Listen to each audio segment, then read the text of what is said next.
എത്രയും നേരത്തെ തന്റെ വീട്ടിലെത്താനും മൊബൈൽ ഫോണും വാട്സപ്പും ഫേസ്ബുക്കും നോക്കാനും ടിവിയില് സീരിയല് കാണാനും കിടന്നുറങ്ങാനും ഭക്ഷണം കഴിക്കാനും മാത്രം ആളുകൾ താല്പര്യപ്പെടുന്നതോടും നമ്മുടെ നാടിന്റെ സംസ്കാരം ചുരുങ്ങിപ്പോകും. നമ്മുടെ നാടിന്റെ സംസ്കാരം ഉടലെടുത്തത് ബെഡ്റൂമിലല്ല. നമ്മുടെ നാടിന്റെ സംസ്കാരം ഉടലെടുത്തത് മൈതാനങ്ങളിലും വയലുകളിലും തെരുവുകളിലും വീട്ടുവരാന്തകളിലുമാണ്. വീട്ടുവരാന്തകൾ ഇപ്പോൾ വിജനമാണ്. അതുകൊണ്ട് സംസ്കാരവും കുറയുന്നു. നിങ്ങളുടെ വീട്ടിൽ നിങ്ങൾക്ക് സംസ്കാരമുണ്ടോ എന്ന് മനസ്സിലാക്കുന്നത് നിങ്ങളുടെ വസ്ത്രം നോക്കിയിട്ടല്ല, നിങ്ങളുടെ ഭക്ഷണം നോക്കിയിട്ടല്ല, നിങ്ങളുടെ അടുക്കള നോക്കിയിട്ടല്ല, നിങ്ങളുടെ വീട്ടിനകത്ത് വീട്ടിന്റെ വരാന്തയിൽ എത്ര നേരം ഇരിക്കുന്നുണ്ടോ നോക്കിയിട്ടാണ്, അവിടെ നിന്ന് എത്ര നേരം വർത്തമാനം പറയുന്നുണ്ടോ നോക്കിയിട്ടാണ്. ആ പറയുന്ന വർത്തമാനങ്ങളിൽ നിങ്ങളുടെ സ്വന്തം കാര്യമല്ലാതെ മറ്റു കാര്യങ്ങൾ, ലോകകാര്യങ്ങൾ, പ്രകൃതിയുടെ കാര്യങ്ങൾ, സമൂഹത്തിന്റെ കാര്യങ്ങൾ, കലയുടെ കാര്യങ്ങൾ ഉണ്ടോ നോക്കിയിട്ടാണ്. നിങ്ങളുടെ വീട്ടിൽ ഒരു ദിവസം ഒരു പാട്ടെങ്കിലും പാടിയിട്ടില്ലെങ്കിൽ നിങ്ങളുടെ പേര് റേഷൻ കാർഡിൽ ചേർക്കാൻ അർഹതയില്ലാത്തതാണ്. അന്ന് നിങ്ങൾക്ക് റേഷൻ തരാൻ പാടില്ല. കാരണം മനുഷ്യർക്കുള്ളതാണ് റേഷൻ, മൃഗങ്ങൾക്ക് റേഷൻ ഇല്ല. നിങ്ങൾ ഭക്ഷണം കഴിക്കുകയും കിടന്നുറങ്ങുകയും വിസർജനം നടത്തുകയും മാത്രം ചെയ്യുന്നുണ്ടെങ്കിൽ നിങ്ങൾ മനുഷ്യരല്ലല്ലോ, അത് മൃഗങ്ങളെല്ലാം ചെയ്യുന്നു. നിങ്ങൾ നാടകം കാണാൻ വന്നവരാണ്. നാട് എങ്ങനെയാണ് ഉണ്ടായത്? നാടുണ്ടായത് എങ്ങനെയാണ്? പണ്ടെല്ലാം കാടായിരുന്നു. ആ കാട്ടിലെ കാട്ടാളന്മാർ മാത്രമായിരുന്നു നമ്മൾ. മൃഗങ്ങളെ പോലെ യാതൊരു പ്രത്യേകതയില്ല. മൃഗവും മനുഷ്യനും തമ്മിൽ വസ്ത്രം ധരിക്കുന്നത് കൊണ്ടും വർത്തമാനം പറയുന്നത് കൊണ്ടും പാട്ടുപാടുന്നത് കൊണ്ടും സ്നേഹിക്കുന്നത് കൊണ്ടും എവിടെ നിന്നോ വന്നു ഞാൻ, എവിടേക്കോ പോണു ഞാൻ എന്ന് ചിന്തിക്കുന്നത് കൊണ്ടുമാണ് നമ്മൾ മനുഷ്യരായത്. അല്ലാതെ ശരീരം കൊണ്ട് നമ്മൾ മനുഷ്യരൊന്നുമല്ല. നമ്മൾ ചിരിക്കുകയും ചിന്തിക്കുകയും പാട്ടുപാടുകയും പ്രസംഗിക്കുകയും പ്രസംഗം കേൾക്കുകയും ഇതുപോലെ ഒത്തുചേർന്നിട്ട് ഡാൻസ് കണ്ടിട്ട് കൈയടിച്ചാൽ മാത്രം പോരാ. അപ്പുറം ഇപ്പുറം ഇരിക്കുന്ന ആളോട് വിശേഷം ചോദിക്കണം. എല്ലടോ ധാരാണി, നിന്റെ കൊയിലാണ്ടി കൊണ്ടുപോയ മോൾ ഇപ്രാവശ്യം വന്നിട്ടൊന്നുമില്ലേ, ഓക്ക് വിശേഷമൊന്നും ആയിട്ടില്ലേ എന്ന് ചോദിക്കുന്നില്ല. പിന്നെ എന്ത് കുന്തത്തിനാ ഇവിടെ വന്നിരിക്കുന്നത്? അപ്പുറം ഇപ്പുറം തല അങ്ങോട്ടും ഇങ്ങോട്ടും തിരിച്ച് ചോദിക്കുക, വർത്താനം പറയാ. ഞാനിപ്പോ കണ്ണൂരിൽ നിന്ന് ട്രെയിനിൽ കയറിയിട്ട് കടലുണ്ടി ഇറങ്ങി ആടെ ഒരു സ്കൂളിന്റെ വാർഷികത്തിൽ പ്രസംഗിക്കാൻ വരുന്നുണ്ട് എന്ന് അറിഞ്ഞിട്ട് അതിന് ശേഷം ഇവിടെ വരാന്ന് പറഞ്ഞുകൊണ്ടാണ് ഞാൻ വൈകിയത്. ഇവിടുന്ന് ആങ്കർ അനൗൺസ് ചെയ്യുമ്പോ സാംസ്കാരിക പ്രഭാഷകൻ ഏതാനും നിമിഷങ്ങൾക്കകം ഇവിടെ എത്തൂന്ന് കുറെ നേരം പറയുമ്പോൾ ഞാനിവിടെ എത്തിയിട്ട് ബേക്കിലിരിക്കുന്നുണ്ട്. മനസ്സിലായോ? ഈ ട്രെയിനിൽ ഞാൻ വരുമ്പോ ഇങ്ങനെ ആളുകൾ സാധാരണ ബസ്സിൽ ഒരു ഭാഗത്തേക്ക് മാത്രം നോക്കിയിട്ടേ ഇരിക്കുക. ട്രെയിനിൽ അങ്ങോട്ടും ഇങ്ങോട്ടും മുഖം നോക്കി ഇരുന്നിട്ട് ഇങ്ങനെ നോക്കി ഇരിക്കുക എന്നല്ലാതെ നിങ്ങൾക്ക് ഏടിയാ പോണ്ടെന്ന് ചോദിക്കൂല, ഏടിയാ എന്നാ വരുന്നെന്ന് ചോദിക്കൂല, ഒരു വിശേഷം പറയൂല. എല്ലാം കുറെ ചെറുപ്പക്കാരുണ്ടായിരുന്നു, കുറെ പെൺകുട്ടികൾ എന്റെ ആ ക്യാബിന്റെ അകത്ത്. അവരെല്ലാം ICU കിടക്കും പോലെ കിടക്കുക, വയറെല്ലാം കുത്തിയിട്ട് ഒന്നും അറിയുന്നില്ല. ICUവിൽ ഇങ്ങനെ വയറൽ കുത്തിയിട്ട് ബോധമില്ലാണ്ട് കിടക്കില്ലേ, അതുപോലെ ഒരു ബന്ധവും ഇല്ലാതെ മനുഷ്യനെങ്ങനെയാ ഉണ്ടാവുന്നത്? മനുഷ്യനുണ്ടായതിന്റെ കഥയാ ഞാൻ പറയാൻ പോകുന്നത്. നാടുണ്ടായത് എങ്ങനെയാണ്? കാട്ടാളന്മാരായി നടക്കുന്ന കാലം ദപ്പായി സംഭവം. ഇതിഹാസങ്ങൾ ജനിക്കും മുമ്പേ ഈശ്വരൻ ജനിക്കും മുമ്പേ ഉള്ള കഥയാണ്. ഒരു അമ്പലവും ഇല്ല, ഒരു പള്ളിയും ഇല്ല, ഒന്ന് ഈശോയും ഇല്ല, ഈശോ മിശിഹായ്ക്ക് സ്തുതിയായിരിക്കട്ടെ ഇല്ല, അള്ളാഹു അക്ബർ ഇല്ല, അക്ഷരമില്ല. അക്ഷരം ഉണ്ടാകുന്നതിന് മുമ്പ് ദൈവം ഉണ്ടാ. ദൈവം എന്ന വാക്ക് അക്ഷരം ഉണ്ടായതിനു ശേഷമല്ലേ ഉണ്ടായേ? ഇതൊന്നും ഇല്ലാത്ത കാലം മൃഗങ്ങളുടെ കൂട്ടത്തിൽ ഹോമോസോപ്പിയൻ, ഇത് 3 ലക്ഷം വർഷം മുമ്പുള്ള കഥയാണ്. ഹോമോസോപ്പിയൻസ് ആയിട്ട് മനുഷ്യരിങ്ങനെ രാവിലെ ഉറക്കം കഴിഞ്ഞാൽ പല്ല് തേക്കണ്ടല്ലോ, എന്ത് സുഖ അല്ലേ, കുളിക്കണ്ട, വസ്ത്രാലക്കണ്ട, ഒന്നും ചിന്തിക്കണ്ട, അടുപ്പ് തീ പറ്റിക്കണ്ട, ഭക്ഷണം ഉണ്ടാക്കണ്ട, ഒന്നുമില്ല. രാവിലെ എണീറ്റ് ഏതോ മരം കുലുക്കിയിട്ട് എന്തോ തിന്നാൻ പഴമോ കായ്കനികളോ നോക്കൂ, അല്ലെ മണ്ണ് കളച്ചിട്ട് കിഴങ്ങ് തിന്നു, അല്ലെ മൃഗങ്ങളെ കൊന്നു തിന്ന് വയറ് നിറഞ്ഞ ആടെ കിടക്കും, ആടുന്ന് പിന്നെയും നടക്കും. പോയി പുറപ്പെട്ടെടുത്ത് തിരിച്ചു വരേണ്ട പരിപാടിയില്ല. കാരണം ആടെ വീടൊന്നും ഇല്ലല്ലോ, കൃഷിയുമില്ലല്ലോ, ഇങ്ങനെ നടക്കും. അടിച്ചു വാരണ്ടല്ലോ, കാരണം വീടില്ലല്ലോ. അങ്ങനെ നടക്കുമ്പോ അന്ന് 2 ജാതിയേ ഉണ്ടായിരുന്നുള്ളൂ മനുഷ്യരുടെ ഇടയിൽ. ഏത് ജാതിയാ? ആണുജാതിയും പെണ്ണുജാതിയും. ആണുജാതിയും പെണ്ണുജാതിയും മാത്രമേ ഉള്ളൂ. പക്ഷെ ഈ ഭക്ഷണം ശേഖരിച്ച് പോകാൻ വേണ്ടി ഇടയ്ക്ക് പെണ്ണുജാതിക്ക് ആണുജാതിയുടെ കൂടെ പോകാൻ പറ്റൂല. എന്തുകൊണ്ടായിരിക്കും? കുഞ്ഞുണ്ണി മാഷ് ഒരു കവിതയുണ്ട്. ആണിന്റെ അമ്മ പെണ്ണേ പെണ്ണിന്റെ അമ്മയും പെണ്ണ്. ഇതെന്ത് നീതി, ഇതെന്ത് ന്യായം? ആണിനെ പെറ്റതും പെണ്ണിനെ പെറ്റതും പെണ്ണാ. പെണ്ണുങ്ങളോട് ബഹുമാനം കാണിക്കണമെന്ന് പറയുന്നത് എന്തുകൊണ്ടാണെന്നറിയോ? അവർക്ക് നീണ്ട മുടിയുള്ള കൊണ്ടല്ല, അവർക്ക് മീശയില്ലാത്ത കൊണ്ടല്ല. നമ്മളെ എല്ലാം പെറ്റത് പെണ്ണാ, 10 മാസം ചുമന്നത് പെണ്ണാ, പ്രസവ വേദന അനുഭവിച്ചത് പെണ്ണാ. ആ വേദന അനുഭവിച്ചതിനോടുള്ള ആദരവ് പ്രകടിപ്പിക്കാൻ ഞങ്ങളുടെ നാട്ടിൽ ഒരു ആചാരമുണ്ട്. ഒരു പെണ്ണ് പ്രസവിച്ചാൽ ഒരു 5-10 ദിവസത്തിനുള്ളിൽ ആ പെണ്ണ് അനുഭവിച്ച ത്യാഗത്തിന്റെ വേദനയ്ക്ക് പ്രതിഫലമായിട്ട് അവൾക്കും അവളുടെ അമ്മയ്ക്കും തിന്നാനുള്ള കാശ് കൊണ്ട് കൊടുക്കും. അങ്ങനെയുണ്ടോ? തിന്നാനുള്ള കാശ്. അതിന് പക്ഷേ തിന്നുന്നതിന് അതിന് മാത്രം ഇംഗ്ലീഷ് പറയാ. തിന്നുന്നതിന് എന്താ ഇംഗ്ലീഷ് പറയാ? ഈറ്റ് എന്നല്ലേ പറയാ. ഈറ്റിന്റെ പൈസ കൊണ്ട് കൊടുക്കും. അങ്ങനെ ഒരു പരിപാടി ഇവിടെ ഉണ്ടാ. ഈറ്റിന്റെ പൈസ.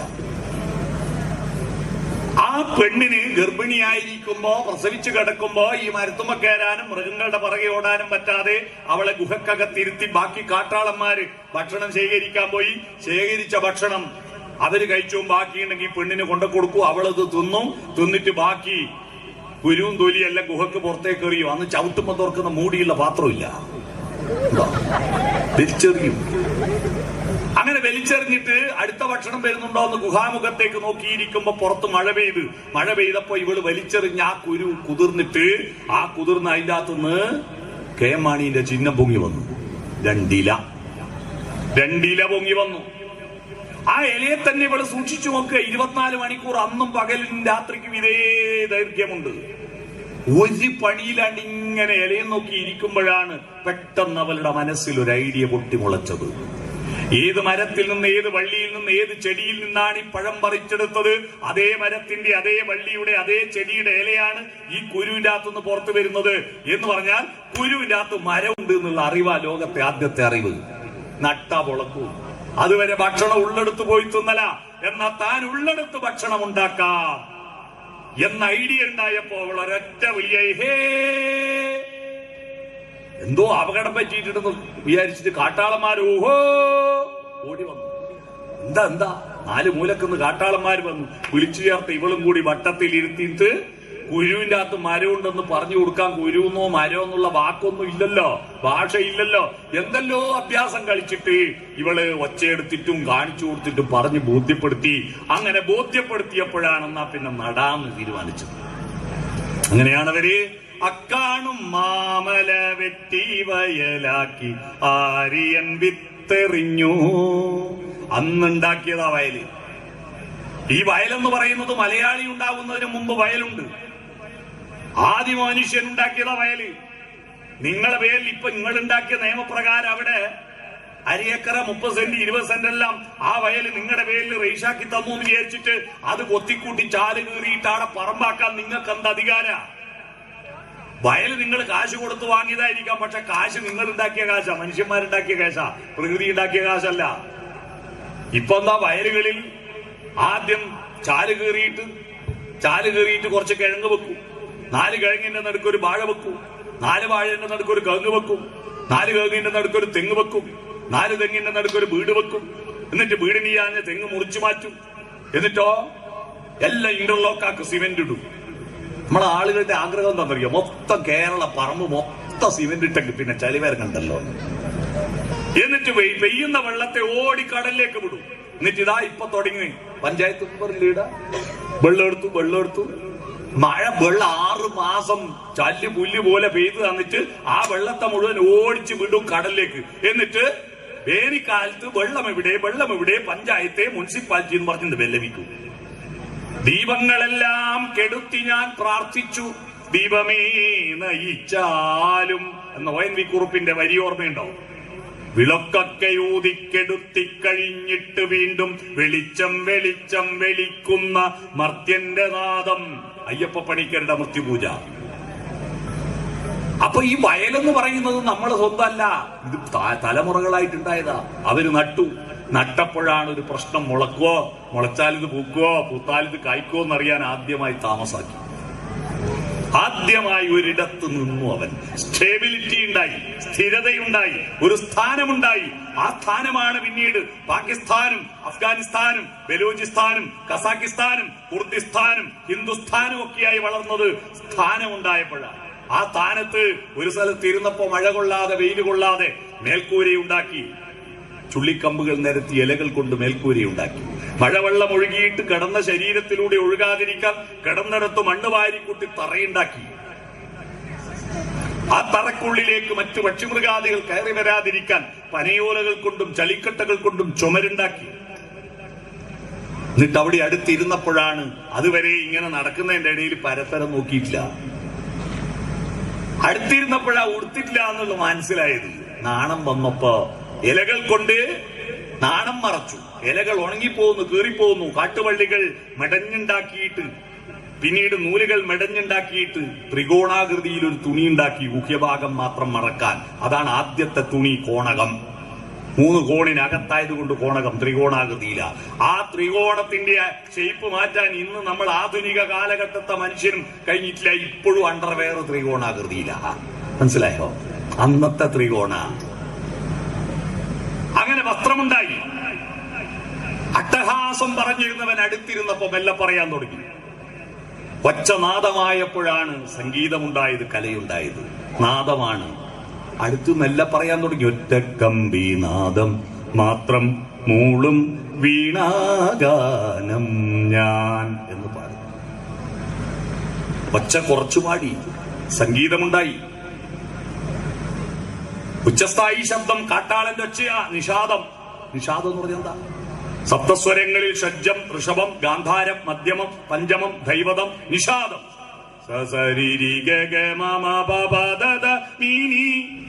അപ്പോ സപ്തസ്വരങ്ങൾ ഉണ്ടായി. സപ്തസ്വരങ്ങളിൽ ഉച്ചസ്ഥായി ശബ്ദം നിഷാദം. ആനന്ദം, അനന്താനന്ദം, ജഗദാനന്ദം, സംഗീതം എന്ന് പറഞ്ഞിട്ട് ഹിസ്ഹൈനസ് അബ്ദുള്ളയിൽ നിഷാദത്തിലേക്ക് ഒരു പോക്കില്ലേ? സംഗീതം എന്ന് പറഞ്ഞൊരു പോക്കുണ്ട്. അത് നിഷാദം. ആ കാട്ടാളന്റെ ഒച്ച അതിൽ നിന്നും എല്ലാം പറയാൻ തുടങ്ങിയപ്പോ സംഗീതമുണ്ടായി. ശബ്ദങ്ങളെ മാറ്റി മാറ്റി പറഞ്ഞു. വസ്ത്രം ധരിച്ചു, സംസ്കാരമുണ്ടായി. അപ്പൊ നട്ടത്, മുളച്ചത്, പൂത്തത്, കായ്ച്ചത് പറിച്ചെടുത്ത് പങ്കുവെച്ച് കഴിച്ചു. സ്നേഹമുണ്ടായി. പറിച്ചത് പങ്കുവെച്ച് കഴിച്ചു, സ്നേഹമുണ്ടായി. ബാക്കിയുള്ളത് സൂക്ഷിച്ചു വെച്ചു, സമ്പത്തുണ്ടായി. ഉണക്കി സൂക്ഷിച്ചു, അടുത്ത വിത്ത് സൂക്ഷിച്ചു. മനുഷ്യനുണ്ടായി, നാടുണ്ടായി. എങ്ങനെയാ കാട്ടിൽ നിന്ന് നാട്ടിലേക്ക് വന്നത്? 5-6 ഘടകങ്ങളുണ്ടായി നാട്ടാളനാവാൻ. ഒന്ന്, ചിന്ത. എന്താണ്? ഗുരുവിന്റെ അകത്ത് മരമുണ്ടെന്നുള്ള ചിന്ത. നിങ്ങൾ നാട്ടാളനാവാൻ ഇത്രയും ഘടകങ്ങൾ നിങ്ങൾക്കുണ്ടോ എന്ന് പരിശോധിക്കുക. ചിന്തയുണ്ടോ? ചിന്ത വളരാൻ നിങ്ങൾ എന്താ ചെയ്യുന്നത്? വീട്ടിൽ പത്രം വായിക്കുകയോ, പുസ്തകം വായിക്കുകയോ, കവിത ചൊല്ലുകയോ, ലോകകാര്യങ്ങളെ പറ്റി ചർച്ച ചെയ്യുകയോ ചെയ്യാതെ തിന്നുക, കിടന്നുറങ്ങുക മാത്രമാണെങ്കിൽ നിങ്ങൾ മനുഷ്യരെ കൂട്ടത്തിൽപ്പെടുത്താൻ പറ്റില്ല. ചിന്തയാ വളർത്തേണ്ടത്. ചിന്തേന്റെ വള്ളി എടുത്തിട്ട് അപ്പുറത്തെ അക്ഷരത്തിന് മാറ്റിയിട്ടിട്ട് വളർത്തിയിട്ട് ഒരു കാര്യമുണ്ടോ? ചിന്താനീതിന്റെ വള്ളി എടുത്തിട്ട് അപ്പുറത്തെ അക്ഷരത്തിന് മാറ്റിയിടുക, ആ വളർന്നിട്ട് കാര്യമുണ്ടോ? പണ്ടല്ല നമ്മുടെ നാട്ടിലെല്ലാം ബസ്സിന് 2 സീറ്റ് എടുത്തു ഭാഗത്തും 2 സീറ്റ് വലത്തു ഭാഗത്തുക. ആ 2 സീറ്റുമേലും മിക്ക സീറ്റുമേലും 3 ആൾ ഇരുന്നിട്ടാ പോവുക. ഒറ്റ ചന്തി ഉന്തി കയറ്റിട്ട് പോകും. കാരണം അന്ന് അത്രയും ആൾക്ക് ഭീതിയുള്ളൂ. ഇന്ന് അടുത്ത ഭാഗത്ത് 2 സീറ്റും വലത്ത് ഭാഗത്ത് 3 സീറ്റും ഉറങ്ങിപ്പോയിട്ടുണ്ട്. വീകാണ്ടിക്കാൻ ഒരു പിടിയുണ്ടാവും അല്ലേ? ആടെ എന്നെ പോലെ വാതുപോലെ കീരാൻ പറ്റിയ 2 ആൾ ഇരുന്നിട്ടുണ്ട്. 3-ാമത്തെ ആൾ ഇരിക്കണമെങ്കിൽ റേഡിയോയിൽ ബാറ്ററിയുടെ പോലെ ഉന്തിക്കേറ്റണ്ടേ? കാരണം ചിന്ത തളർന്നെങ്കിലും ചന്തി വീതിയായിട്ടുണ്ട് അല്ലേ? അത് വളർത്തിയിട്ട് കാര്യമുണ്ടോ? മനുഷ്യനാവോ? ചിന്തയാണ് വളരേണ്ടത്. രണ്ടാമത്തത് കമ്മ്യൂണിക്കേഷൻ, ആശയവിനിമയം. ആ ആശയവിനിമയത്തിന്റെ വിസ്ഫോടനാത്മകമായ വികാസമാണ് മനുഷ്യന്റെ വികാസം. ആശയത്തിലൂടെ മനുഷ്യന്റെ മനസ്സ് വികസിപ്പിച്ചൂടെ? ചിന്ത, ആശയവിനിമയം. 3-ാമത്തത് അധ്വാനം. മണ്ണ് കിളച്ച് പണിയെടുത്തു. അധ്വാനമാണ് ഈ ലോകത്തെ മാറ്റിയത്. അധ്വാനിച്ച് ജീവിക്കുന്നവനാണ് മനുഷ്യൻ. പക്ഷിമൃഗാദികൾ, ആകാശത്തിലെ പറവകൾ വിതയ്ക്കുന്നില്ല, കൊയ്യുന്നില്ല, അളന്നളന്ന് കൂട്ടുന്നില്ല. നമ്മൾ മനുഷ്യരായത് നമുക്ക് വേണ്ടത് നമ്മൾ ഉണ്ടാക്കി ഉണ്ണുമ്പോഴാണ്. നമ്മുടെ പുതിയ ന്യൂ ജനറേഷൻ കമ്പ്യൂട്ടർ വിദഗ്ധന്മാരായ കുട്ടികളോട് ഞാൻ ചോദിക്കുക, നിങ്ങൾ കമ്പ്യൂട്ടറിന്റെ മുന്നിൽ പോയിരുന്നിട്ട് www.com MD നടിച്ച മസാല ദോശ ഡൗൺലോഡ് ആവുക? NR നടിച്ച നെയ്റോസ്റ്റ് കിട്ടുക? നിങ്ങൾക്ക് ഭക്ഷണം കഴിക്കണമെങ്കിൽ ഈ മനുഷ്യന്മാരാരെങ്കിലും മണ്ണ് കുമ്പിടണ്ടേ? പണിയെടുക്കണ്ടേ? ഞാനിപ്പോ നിങ്ങളോട് പ്രസംഗിക്കുന്ന എന്റെ തൊണ്ടയിൽ ഒച്ച എത്രയാള് പണിയെടുത്തിട്ട? കഴിഞ്ഞ വർഷം ആന്ധ്രയിൽ ഉദിച്ച സൂര്യന്റെ പ്രകാശോർജമാണിപ്പോ എന്റെ തൊണ്ടയിൽ കേൾക്കുന്ന ശബ്ദം.